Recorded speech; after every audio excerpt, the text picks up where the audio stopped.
Está no ar a Rádio Marulho. Água reutilizada, energia gerada no próprio quintal, transição energética. É disso e muito mais que vamos tratar aqui hoje. A água vem direto, dos canos dos banheiros, aí já tem lá o negócio certo de água cair, e aí já coa o óleo, já coa o sabão, aí já de lá vai para outro tanque. Quando o tanque está cheio, aí a gente liga o motor bota para a caixa e da caixa água asfalto. Para fazer o café, a gente usa o biodigestor. Toda manhã, a gente liga todo dia. Acabamos de ouvir Vera Lúcia de Souza, de Caetanos de Cima, e Raimundo da Silva, de Tatajuba. Vera nos conta do reuso de águas recém-instalado em sua casa e Raimundo do biodigestor no seu quintal, que hoje gera energia para o preparo do café de toda manhã. A educação, qualquer que seja ela, é sempre uma teoria do conhecimento posta em prática.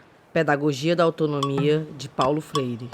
Esse ano de 2021 é o centenário do educador Paulo Freire, defensor do pensamento crítico, reflexivo e da troca de saber. Ele acreditava, e seguimos acreditando, que teoria e prática não podem caminhar separadas. Acreditando nisso, que o projeto Zona Costeira com Autonomia Energética e Alimentar incentivou a educação ambiental a partir do debate e da construção de duas tecnologias sociais: pensar e viver autonomia energética e alimentar a partir do biodigestor e do reuso de águas. E é desse tema que vamos falar nesse episódio: autonomia energética e alimentar na Zona Costeira. Eu sou Carla Vieira e essa é a Rádio Marulho do Instituto Terra Mar.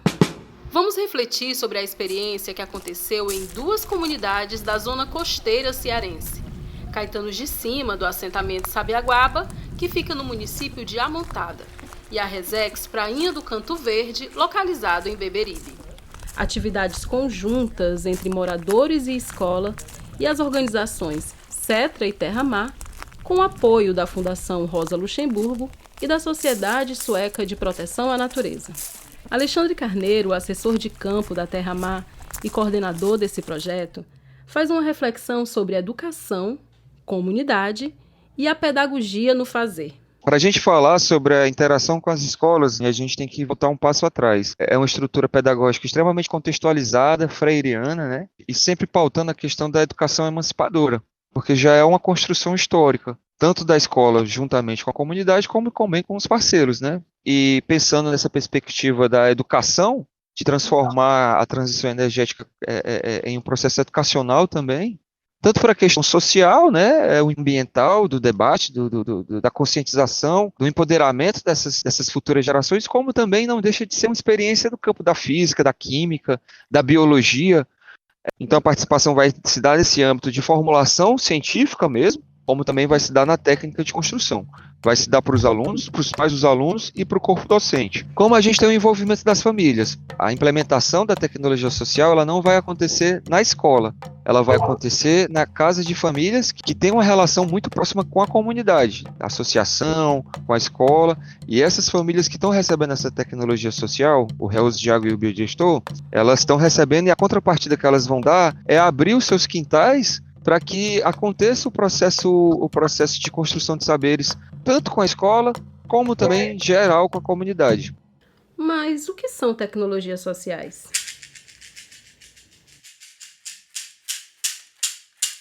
Segundo o Instituto Brasil de Tecnologia Social, é o conjunto de técnicas, metodologias transformadoras, desenvolvidas e ou aplicadas na interação com a população e apropriadas por ela, que representam soluções para a inclusão social e melhoria nas condições de vida. O Alexandre Carneiro, coordenador do projeto, ressalta algumas características para essa tecnologia ser considerada social. Ela tem que ser feita com materiais simples, que são encontrados em qualquer canto. Aqui a gente vai usar cimento, a gente vai usar madeira. Então, são materiais que você acha dentro da própria comunidade, são materiais baratos, e que não existem grandes formações técnicas para você conseguir manipular e manejar esses materiais. Então, a pessoa que passa por um processo de acompanhar a construção de uma tecnologia social, ela já sai praticamente apta para reproduzir aquilo ali. Uma tecnologia social, ela nunca vai poder ter uma patente, ela nunca vai poder ter um domínio. A ideia de promover a tecnologia social é que ela seja o máximo possível replicada e da forma mais fácil possível. Então, é difusão de conhecimento mesmo. Quem ensina, aprende ao ensinar. E quem aprende, ensina ao aprender. Ensinar inexiste sem aprender e vice-versa. Pedagogia da Autonomia, de Paulo Freire. Conhecimento que não é repassado, ele não serve de conhecimento, ele não é conhecimento. É como se fosse um depósito, né? E eu não quero ser depósito, eu não quero ser um objeto, eu quero ser um ser humano. E desde muito cedo eu lutei com gente. E a coisa assim mais gratificante que eu acho é quando as pessoas dizem que aprendeu alguma coisa, que seja comigo ou que seja qualquer outra pessoa. O conhecimento que seu Zé Pequeno anda há anos multiplicando pelo semiárido brasileiro são tecnologias sociais. E é para contribuir com essa sabedoria que ele veio participar do projeto Zona Costeira com Autonomia Energética e Alimentar, conduzindo a construção dos biodigestores e reusos de água. Antes de se tornar referência na construção e saberes das tecnologias sociais, ele foi do movimento sindical e dos assentados da reforma agrária. Em 2003, foi convidado a participar de um projeto de cisterna de placa. Já nessa época, ele não só replicava esses saberes, mas criava inovações e melhorias para aprimorar a técnica. O cara me ligou do fórum do semiárido, me ligou dizendo que estava faltando areia lá na Santana do Acaraú. Aí eu disse que eu não estava mais colocando areia. Mas se ele quisesse que eu fosse construir para eles, eu ia. Depois da cisterna, com muito tempo, agora em 2018, aí eu conheci o biodigestor. Aí daí para cá, todo ano, 2018 para cá, todo ano eu sempre trabalho em construção de biodigestor. Aí quando foi no 2020, eu aprendi a construir o reuso. Assim, em 2017, eu fiz a primeira pocilga circular.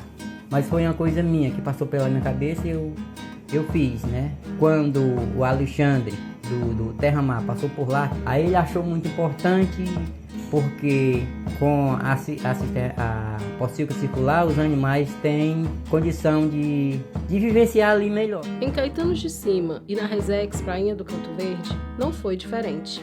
Inovações foram criadas para adequar a tecnologia às necessidades específicas da família. Alexandre nos conta como foi o processo de diálogo entre a equipe de construção e os comunitários do território. Quando a gente constrói um projeto como esse, a gente vem, por exemplo, na escola e a gente tem, por exemplo, uma ideia de que vão ser 2 metros de cano 40, que vai ficar aquela distância, que o alimentador vai ser daquele jeito. Mas muito a partir dessa troca do saber do cotidiano, a gente fez várias alterações. O sistema de irrigação que vai ser implementado agora, quando montar o filtro, né, que começar a subir a água, ele não vai ser para uma horta, que é o que está padronizado no projeto. Ele vai ser para aguar o pomar, que é a demanda da casa. A gente também adaptou o local, a gente foi pensando em tudo isso muito a partir dessas rodas de conversa. Lá no Valírios a gente fez muita modificação no biodigestor. Tem coisas inéditas. Aquela pocilga tem 2 saídas de água. Uma por quê? Porque o seu Valírios chegou pra gente lá, olha, é o seguinte, aqui é a entrada da pousada, eu ainda não estou sentindo 100% que isso aqui não vai feder, porque é pouco, então eu quero uma outra saída, porque eu quero lavar mais uma vez por dia. E essa água não pode entrar para o biodigestor, porque senão vai dar excesso para a água para o biodigestor. Então lá se vai nós puxar um cano, vai levar a água que vai se passar em excesso para aguar outras plantas. E aí botamos a saída para dentro do biodigestor. Quando chegou no biodigestor, a Ana já tinha dito, né? Vem cá, não tem um jeito mais fácil não, pra gente não ter que juntar a merda do porco todo dia. Aí lá se vai nós parar, sentar, olhava para um lado, se o Zé Pequeno chegava, Alexandre, vem cá, e se a gente fizer isso, a gente fez uns 4 desenhos, até chegar naquele modelo. E nessa troca de saberes, encontraram-se os saberes de construção das tecnologias sociais com os de construção de navegações, como comentou o pescador Valírios de Souza para as crianças do Ensino Fundamental 1, da Escola do Campo, Maria Elisbânia, em Caetanos, quando estas visitaram as tecnologias construídas. Geralmente ela tem uma queda dos dois lados, que o canto mais baixo é o cano. Isso é que vai evitar o cheiro também, porque ela vai permanecer seca.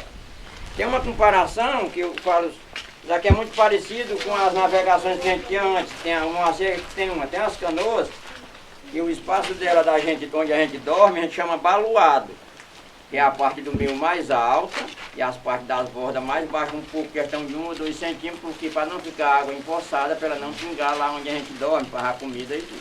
Parecido com esse mesmo sistema. Isso aqui ela permanece seca e cheirosa. Tem que ficar cheirosa, aqui é a entrada dos nossos clientes. Depois de explicar o passo a passo do funcionamento do biodigestor, Alexandre Valires conclui a aula de campo com as seguintes reflexões. Então, ó, o porco comeu caju que veio do quintal, fez mandioca, a mandioca, fez o cocô caiu ali, caiu aqui, virou gás, caiu aqui, e daqui, de onde é que ele vai de volta? Vai de volta para o cajueiro. Lá no cajueiro, a planta vai absorver, vai fazer o novo caju e a gente vai dar para quem? Para o porco. Então fica ciclando. Alexandre. Isso se chama, a gente disse aí, energia renovável, que ele não vai ser poluente, ao contrário, ele vai ser remanescente de outra, da mesma coisa. Um ajudando o outro. Um ajudando o outro. Energia renovável e descentralizada, que ao contrário dos grandes empreendimentos de produção energética, tem como foco a demanda popular por energia. Tecnologias como essa têm todo o potencial de melhorar a vida de pescadores, pescadoras, marisqueiras, agricultoras e agricultores no Brasil, principalmente nas regiões de maior escassez de água e energia.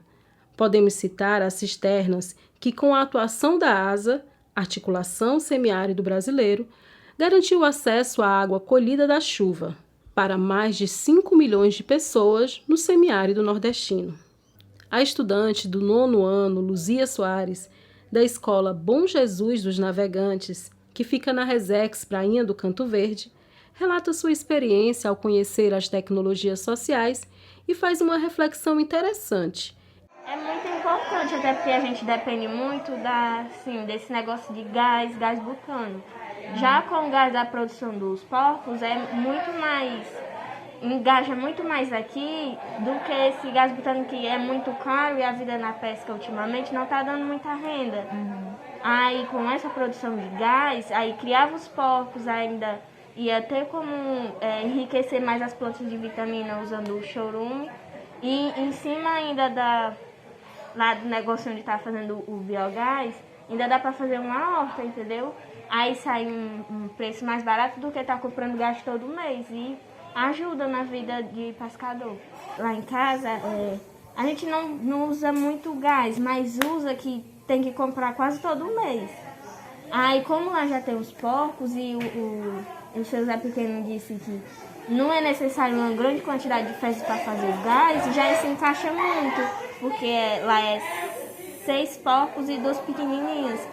Aí dava muita produtividade, porque não ia ter que gastar tanto com gás. Aí a minha mãe gosta muito de horta, já ia dar certo a horta e ela conseguia dar mais vitamina às plantas dela. Luzia tem razão quando pensamos sobre isso a partir do contexto de insegurança alimentar acarretado ou aprofundado pela pandemia de Covid-19, podemos perceber o quanto iniciativas como essa foram fundamentais para a sobrevivência de muitas pessoas nesse período de crise. E a pandemia é apenas uma das experiências atuais que sinalizam as mudanças climáticas, com impactos graves e desproporcionais para os povos tradicionais e suas comunidades. Diante disso, a autonomia no acesso à água, energia e alimento se torna ainda mais fundamental e urgente.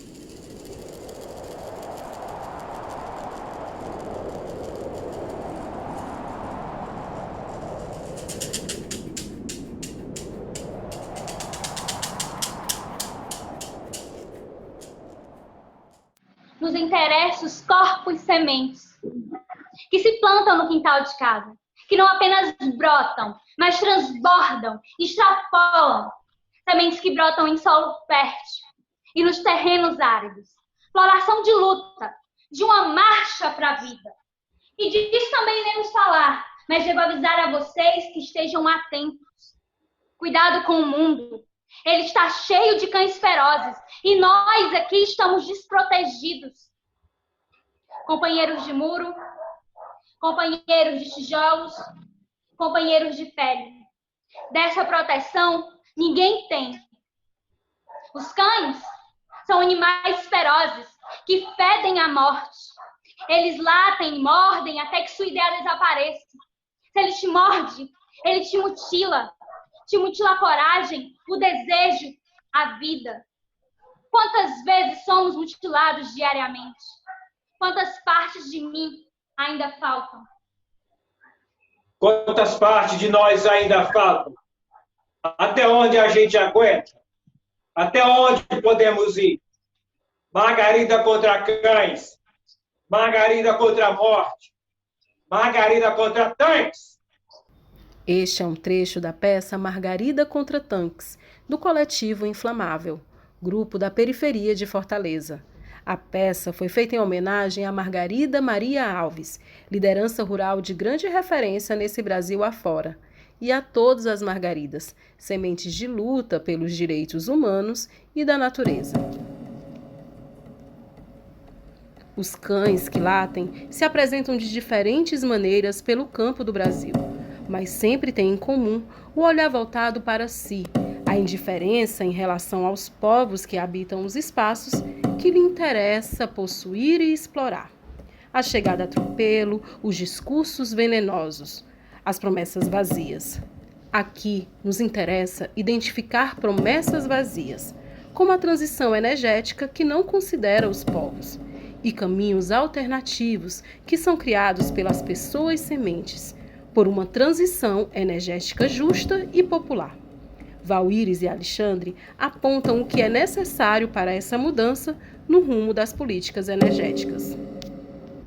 O sertão, o semiárido, as pequenas pessoas têm como produzir energia renovável. Agora, não tem investimento para energia renovável para as pessoas pobres. Não tem. Infelizmente, não tem. Enquanto para a pesca industrial tem, para o agronegócio tem, para todas as fontes que explora, para o turismo predador tem, mas para os pequenos o dinheiro é reduzido. É tanto que vem uma experiência numa comunidade que muitas pessoas queriam e se torna difícil, às vezes até internamente. Mas é uma experiência, a primeira, vai vir outros. Poucas tecnologias sociais conseguiram passar por um processo de universalização. Para a gente pensar na perspectiva, o que foi universalizado? A cisterna de primeira água é uma tecnologia social que foi universalizada. Mas quando a gente já para falar de biodigestor, ela não é universalizada, então muita gente ainda não conhece. Então, quando a gente traz essa experiência exitosa para dentro da comunidade, a primeira coisa que a gente faz é a promoção dessa troca de saberes, né? A primeira coisa é essa, difundir conhecimento. A segunda coisa é realmente a luta por políticas públicas e por recursos para que a gente consiga universalizar essa tecnologia. Quanto mais gente estiver conhecendo, quanto mais difundida, divulgada for, mais forte, mais fortalecida fica a luta por reivindicações, por direitos, né? Porque a energia é um direito das pessoas. Isso não é um favor, isso é um direito. E as pessoas têm direito a ter acesso à energia, uma energia que esteja a serviço dessas populações, e não o contrário, as populações sendo mortas pela geração da energia.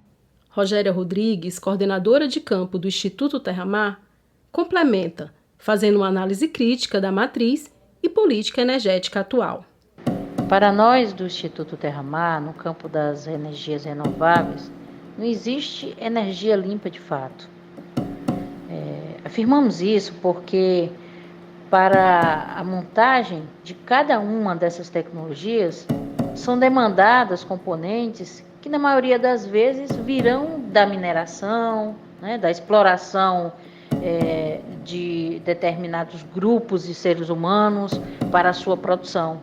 Para nós do Instituto Terra-Mar, é preciso pensar em uma transição energética justa e popular, através da qual as populações acessem as tecnologias, dominem sua produção em microescala, né? É preciso pensar em um modelo solidário e democrático que envolva as pessoas e torne-as sujeitos nos processos, dando-lhes liberdade e soberania para viverem em seus territórios tradicionais.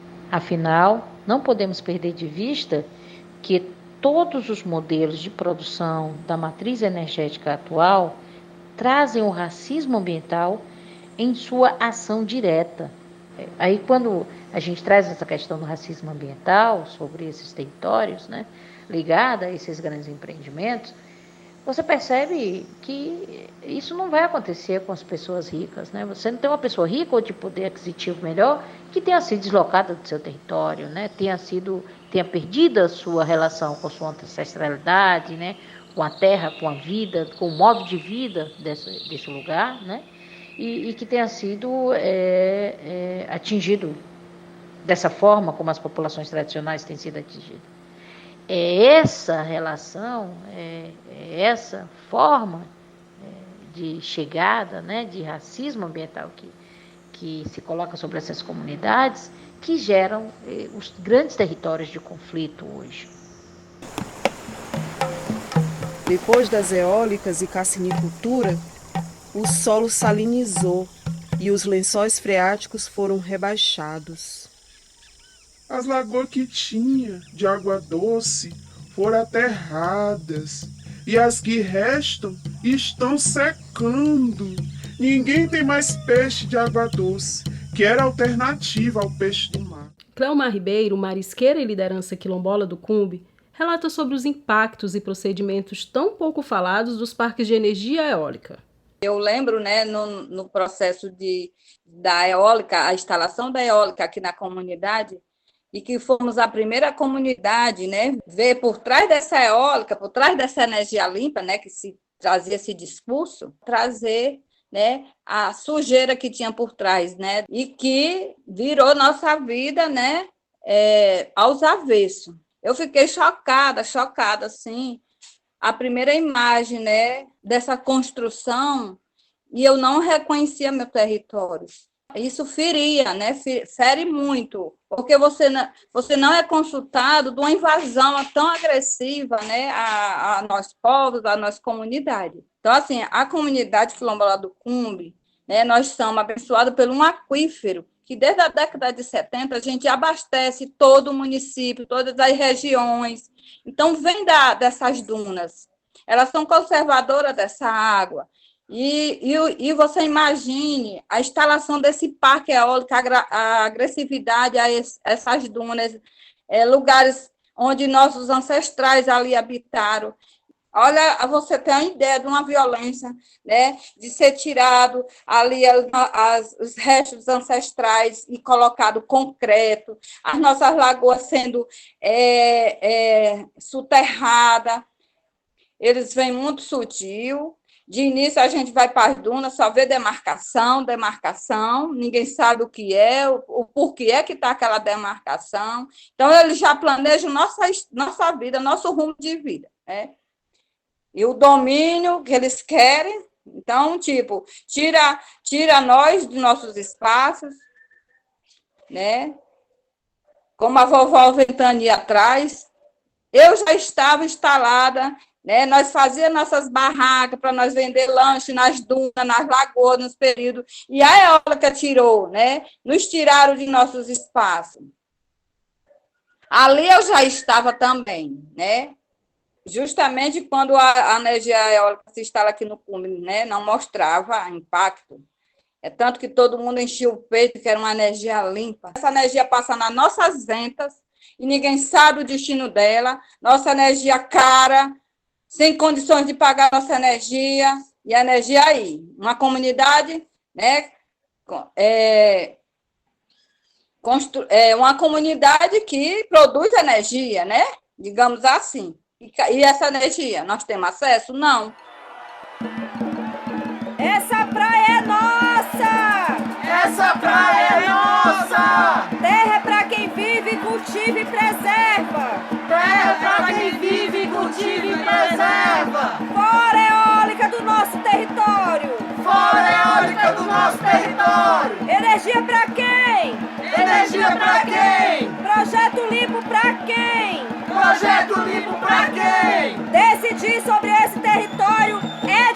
direito nosso.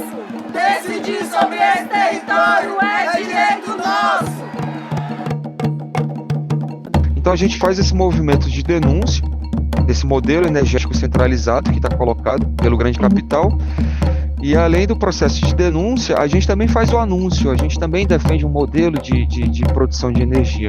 Um modelo de produção de energia onde a energia ela não seja mercadoria, ela seja um bem essencial para a reprodução da vida, ela esteja a serviço dos povos, e que os povos opinem sobre tanto o destino, quanto vai ser produzido, para quem vai ser vendido, e que tenham autonomia sobre isso. Então, para isso, a gente precisa criar pequenas unidades de geração de energia.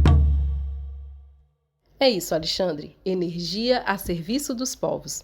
Chegamos ao final de mais um podcast da Rádio Marulho. Agradecemos a todos os participantes do projeto Zona Costeira com Autonomia Energética e Alimentar, aos depoimentos de Vera Lúcia de Souza, Raimundo da Silva, Alexandre Carneiro, José Andrade dos Santos, mais conhecido como Zé Pequeno, Valires de Souza, Luzia Soares, Rogéria Rodrigues e Cleomar Ribeiro. Ao coletivo Inflamável, que cedeu o uso de um trecho da peça Margarida contra Tanques. Usamos também trechos da animação Vovó Ventania e arranjos de Flávia Soledade para a trilha sonora. A educadora social Deisimara, que leu trechos do livro Pedagogia da Autonomia, do educador Paulo Freire, a jornalista Dani Guerra, que contribuiu com as entrevistas, e a Helena Meirelles, que junto comigo, Carla Vieira, roteirizou e editou esse podcast. É isso, gente. Muito obrigado e até o próximo podcast da Rádio Marulho.